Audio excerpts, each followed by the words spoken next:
Yo, this is Christon Gray, and you're locked in to Wado Radio Backstage. Everybody lends an ear. I wanna thank you in advance for letting us make it clear to y'all on the Wado Radio Show. So, Chris, what's up, brother? Hey, man. Nothing's new. Still just trying to get adjusted to life after the release of School of Roses. So, well, that's because you had a big release, man. Hey, to God be the glory. You know what it is. Yeah, man. Yeah, man. So I want to ask you this because obviously, last time we did the interview, I hadn't heard the album yet. So there was. I heard the album. I was like, man, there's so many questions that I want to ask this brother now. Yeah. I think to maybe set the table, give some perspective to people, because you deal a lot with relationships. So you're married. How many kids? Just one. One kid. Got the daughter. Yep. You mentioned her on the album. How did your wife feel about all this vulnerability that you shared on this project? Well, I had to run every song by her, right? Of course, especially like Wanna and Windchaser. Windchaser, people quote that song a lot, but nobody's really asked me about it yet. And that was, to me, probably one of the heaviest joints on there. And I had to run that by her because I'm like, babe, we was in a rough spot when I wrote this. You good with this? She was like, I love it. And I was like, cool. So I started getting responses like that. I think she just appreciated, to a degree, that being my outlet. And that it wasn't like I was just blurting a bunch of stuff out, but we're actually trying to deal with it. So it was like a soundtrack to growth in the marriage. So she loved it. So you guys really were on the rocks. Like that's not, made up nothing. Y'all was legitimately on the rocks. Yeah, I mean we're going on 5 years, and I mean this is stuff I would only tell you, right? Even though everybody gonna see it, but but we're going on 5 years actually next Friday on the 19th, and I've heard different stories about where marriages around this time can go, and I think we're just both discovering things about ourselves, and so the hidden inspiration behind this album title, besides me just trying to make relationships and learning how to love applicable to different people, was that I was going through something in my own, you know what I'm saying? So School of Roses was me learning how to love, myself, or learning how to love my wife better, or learning how to love the Lord together. Like, it's personal. Yeah. What were you like before you got married? Were you like a womanizer? Were you a player? Were you I wasn't Christon Gray. The 50 Shades of Grey dude.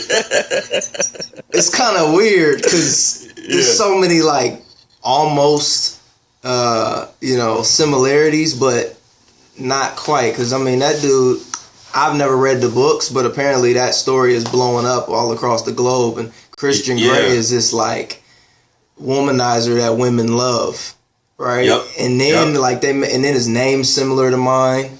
And then they got a movie dropping this year to do, and I'm like, man, what's going on right now? Like, this is some. They need to get you to do the soundtrack. Yeah, right. Like, how bad would that be? And good at the same time. Like, I don't know. So no, I wasn't a womanizer. I just loved really hard, man. Like, I care about people, and I care sometimes too much. So the time I should have spent developing more of a not a relationship with God, but more of an awareness of who He created me to be. And the more time the Bible says, love your neighbor as you love yourself. So I was doing a great job of loving my neighbor, you know what I'm saying, or trying to, but loving myself was an issue. That came out in good ways and bad ways sometimes. And so, womanizer, no, I was too shy for all that. I just had, I don't know, care issues, if you want to call it. Overly caring, sometimes in relationships, and that created, some monsters. Yeah. One of the things when me and my wife went to come see you in New York, and that show was incredible. But one of the conversations we had on the way home was just around closure from previous relationships.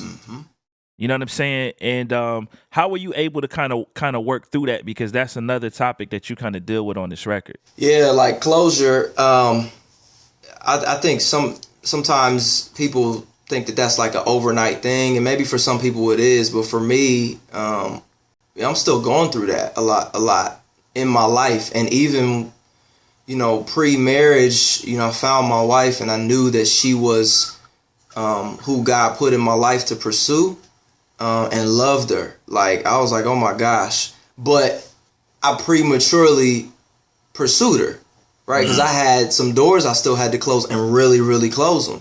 My fear at that time, 5 years ago, was like, if I wait to close those doors, I don't know how long that's going to take.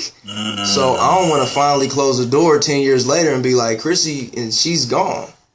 So a lot of that was faith that God would help me close those doors. I didn't know what I was doing, dog. That's where kind of the Super Dave concept comes from. Where, like, you hear this swagged out joint about this dude, and his girl, but it's called Super Dave. It's a stunt move.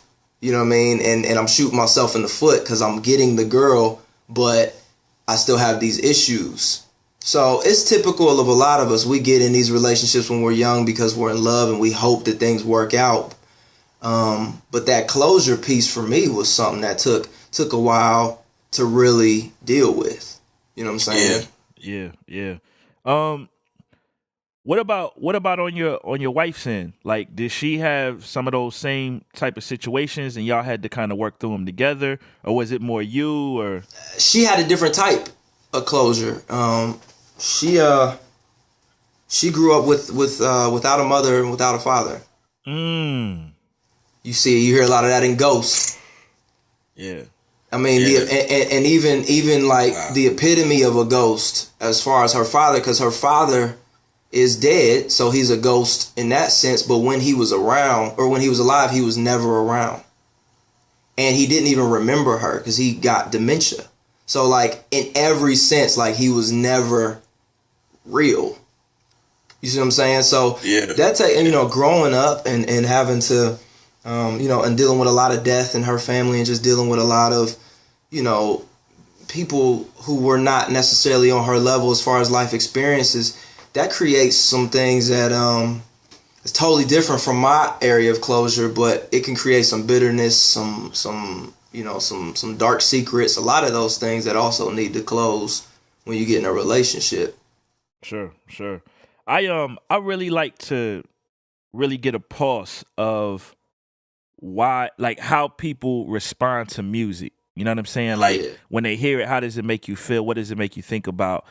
And a couple people I was talking to this album about, they said the first time they listened to it, they weren't sure if this was an album that was kind of justifying or glorifying sin, as opposed to really trying to work through some things. Yep. And obviously, like, from hearing you talk about this in interviews, even the musician's testimony with Brown Theory, or, just hearing you explain the songs or just listening to it multiple times, I personally know that's not the case. But just for those people that may question that or wonder, where that's kind of coming from. Well, I get it. I knew going in that there was a lot of layers to having to explain this. Like, I know just as much as I'm trying to put on people to listen to the record, like, I want them to take their time with it. I also know the responsibility to have these types of discussions. So there hasn't been one comment said to me that I was offended by. Mind you, I haven't been staying on the threads though, because I just know the different.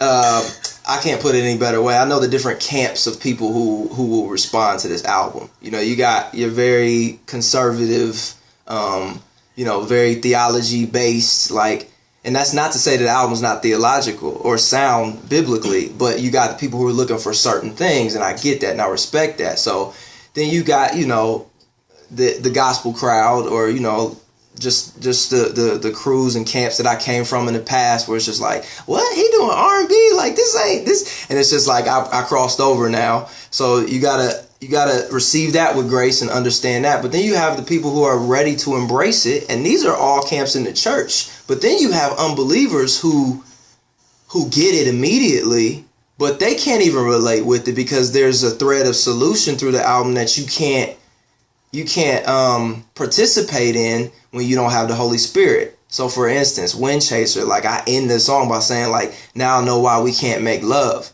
because love is what made us. Like an unbeliever may not understand that because they're like, nah, I'm still trying to make love. Like, and they're not even trying to understand what that means, right? And I don't even fault them for that. So you open up a can of worms everywhere.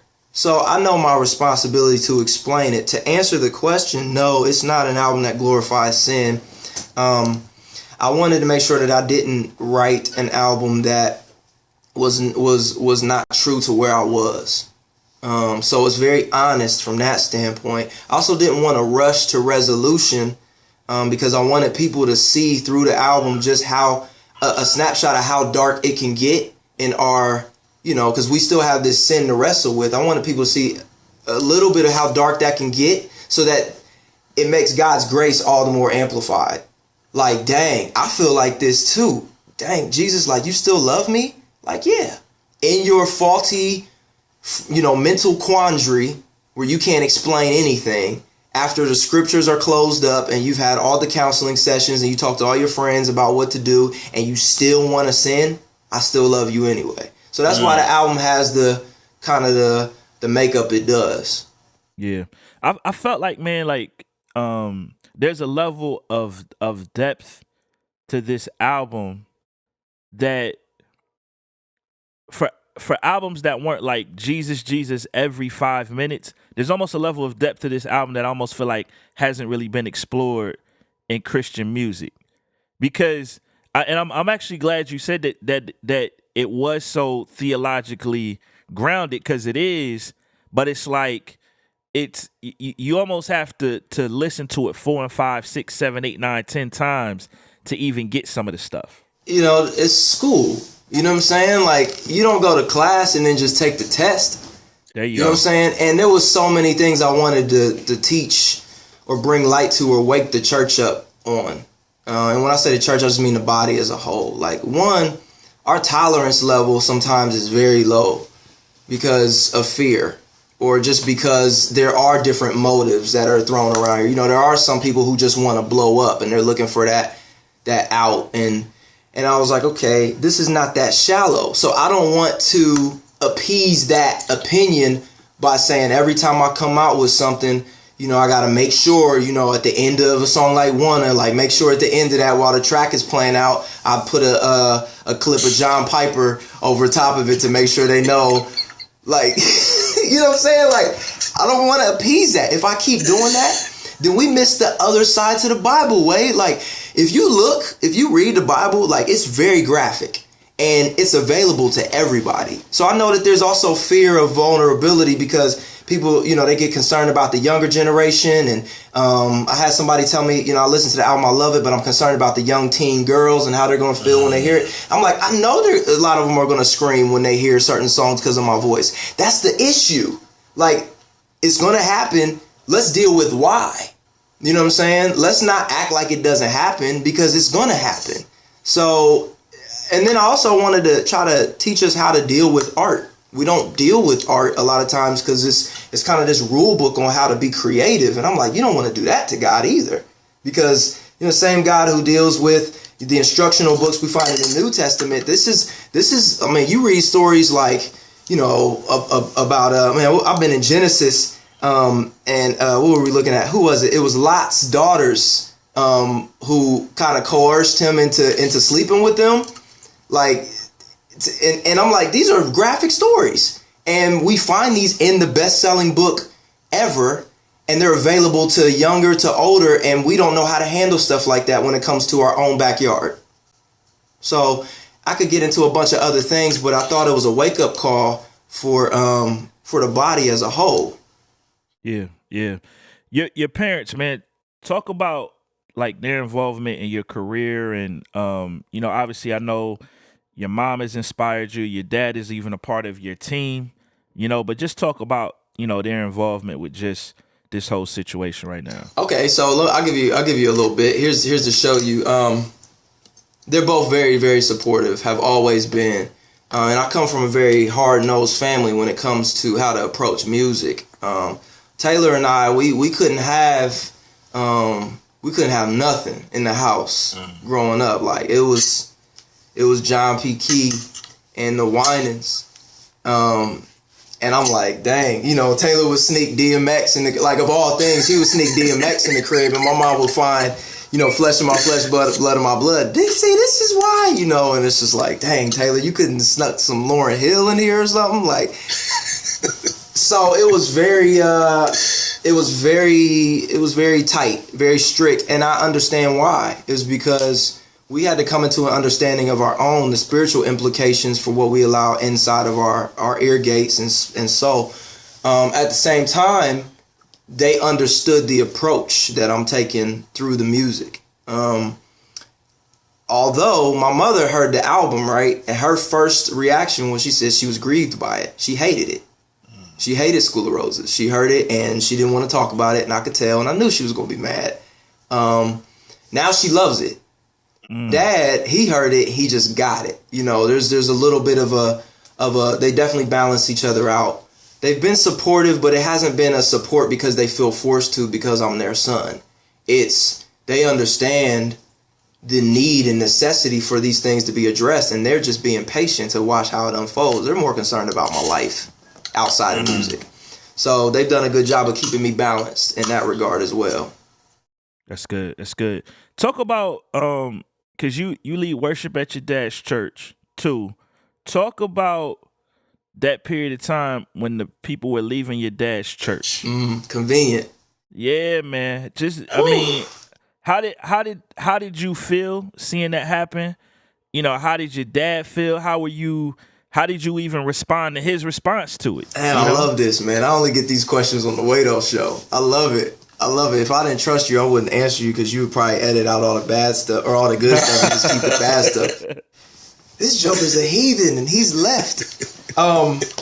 It was hard, man, because I think a lot of my generation has tried to mask deep-rooted pain that I'm talking about in this whole album. They tried to mask it behind doctrinal preferences. So they've tried to say, you know, they've tried to make complaints. And again, I'm talking about my generation. They've tried to make complaints about the worship music style or what's not biblical across the pulpit coming from a person whom they came to know and trust very quickly, who has nothing but the best intent to watch over their soul.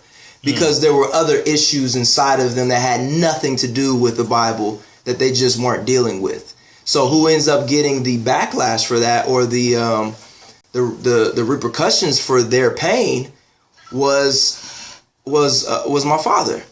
And it's difficult. It's difficult to be someone who has left your 9-to-5 well-paying job to provide for your family, has been nothing but faithful to the church, and has to deal with the pain of people leaving, and it's not even for a good reason.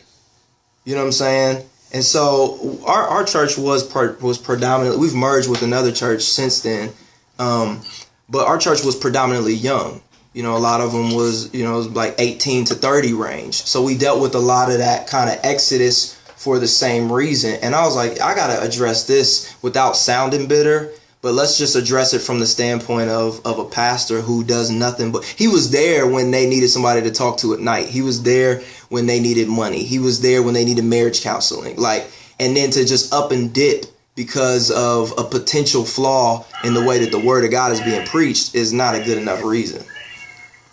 Yeah, that's good. That's good, man. How did, like, seeing his response to all of this, bro, how did that impact you?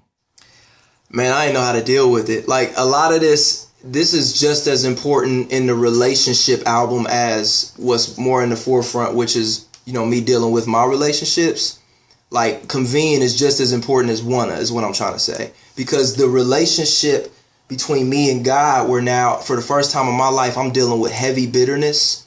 Like, I'm looking at dudes, and I'm getting calls from dudes, before the album comes out. I'm getting text messages. I'm getting apologies. Like, hey, bro, I'm sorry for everything. And I'm like, word, is this happening to me? Like, does this really happen in real life? And it wasn't even so much them doing it. It was I don't want to talk to you. Like, I don't want to hear from you. And that really dealt with me because my father took a lot of it up front, and I wrote his response in Convenient where he said, when I met you, I could see all the pain and the tears on your face, so I gave you my shoulder. You talk behind my back, but I still love you the same. I'm not there yet. You know what I'm saying? I'm like, you talk behind my back, I still love you the same. Get away from me. Choice words.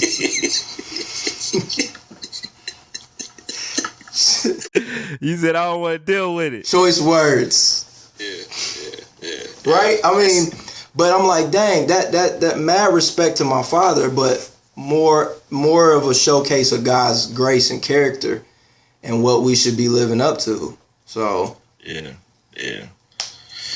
Man, that's good, bro. So I want to end here, man. As we kind of talked about in the open, you had an incredible just response to the album. What are some of the things that have started to kind of happen for you, as a result of this, this whole situation, some of the responses you're getting?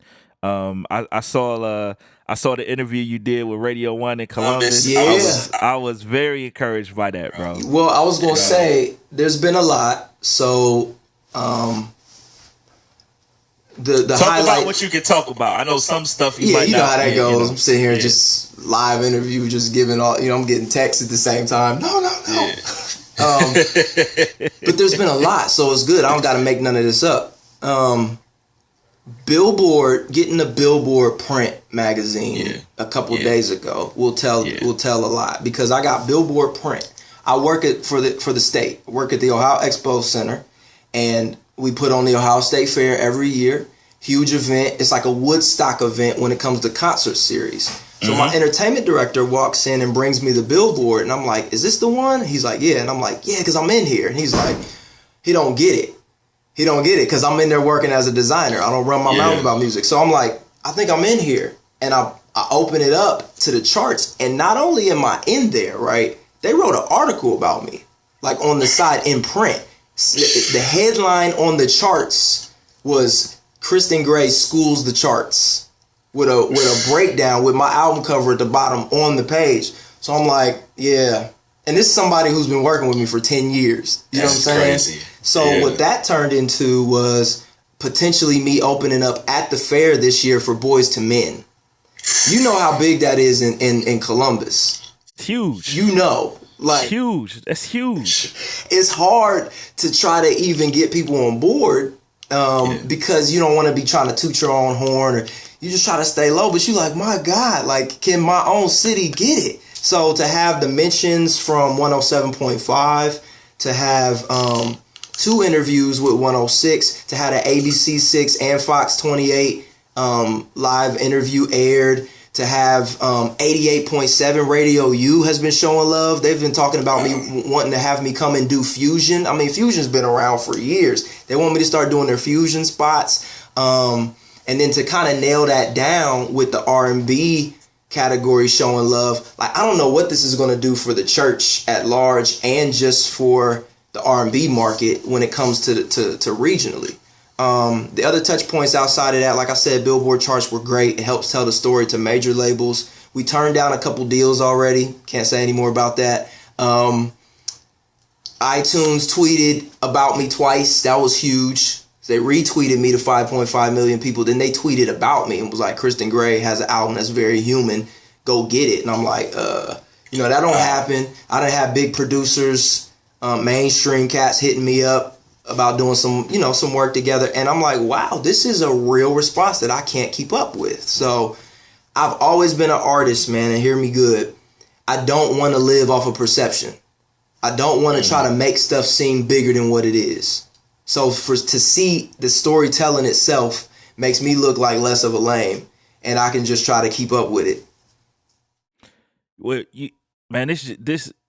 this is how you know God is real. This is another bro. example of that, bro. Yeah, man. You couldn't even orchestrate all of that. Nah. I didn't want to write this album, bro. Like, I was scared of it, I was scared of what it would do to my to how people view me, and I don't like to be misunderstood, and I care too much about what people think. but God is getting glory out of it anyway. I always tell people, I'm like, one thing you'll never do after this album is like, if I do fall, you'll never be surprised because I've already exposed myself. You know what I'm saying? So we can't play that game. That gives me no license to sin, but we're going to deal with both sides of the picture here. That's good, man. That's good, man. I'm encouraged by you, bro, and I'm just happy for you, dude. Real talk, man. Thanks, bro. Thanks for asking all these hard questions and implicating me.